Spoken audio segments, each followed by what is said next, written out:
Salam əziz izləyicilər, mən uzman fizioterapevt Azər Balamədov. Bugün sizlərə bel ağrısı üçün evdə edə biləcəyiniz 3 hərəkət göstərəcəyim. Belə videoların davamı üçün kanalımıza abunə olmağı və videolarımızı bəyənməyi unutmayın.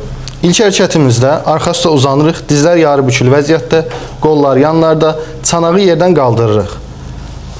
Burada düz bucaq alındığı müddətcə 10 saniyə qalırıq və indiririk. Bunu başlanğıcda 5 təkrarla başlayıb, sonra 10 təkrara qədər artıra bilərik. Qaldırırıq, 10 saniyə gözləyirik, sonra indiririk. Növbəti hərəkətimizdə yatağın kənarında otururuq.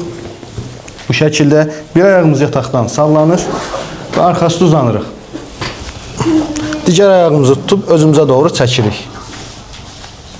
Digər ayağımızın yerdən qalxmamağına diqqət edirik. Yüngül dartınmanı hiss edirik. 10 saniyə bu vəziyyətdə qalırıq və digər tərəf edirik. Bu hərəkəti hər ayaq üçün 10 saniyə 10 təkrar edə bilərik. Növbəti hərəkətimizdə isə yataqda iməklənmə vəziyyətində hərəkətə başlayırıq.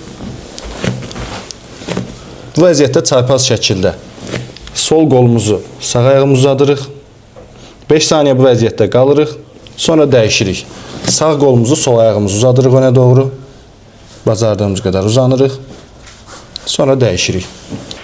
Bu hərəkətdə 5 saniyə 5 təkrarla başlayırsınız və davamında 10 saniyə 10 təkrara qədər saniyəsini və təkrar sayını artıra bilərsiniz. Videomuz sizin üçün faydalı olursa paylaşmağı və kanalımıza abunə olmağı unutmayın.